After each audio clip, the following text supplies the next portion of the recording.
Have you ever thought that you needed something in the house? Maybe something needed repair, or you had an idea for a product. I had the same problem 5 years ago, which is when I came across 3D printers.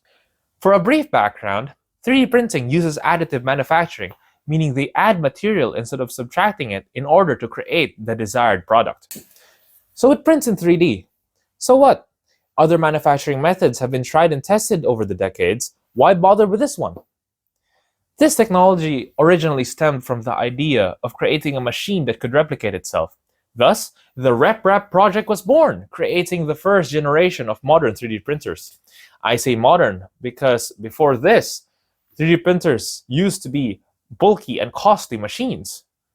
So why bother? Because we went from this to this. Beside me stands the Office of the Future, the first 3D printed building in the world. Designed by Gensler, each building was manufactured using the very same technology.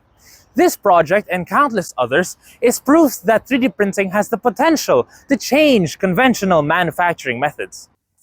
3D printing is also the best at creating repeatable and intricate designs that no other manufacturing method can achieve. It's easily accessible, has a tiny footprint, and best of all, it's cheap. This here is the Ender 3 version 1, which costs about 800 dirhams. This here is the Prusa i3, which costs about 3,000 dirhams. But don't let that price difference fool you.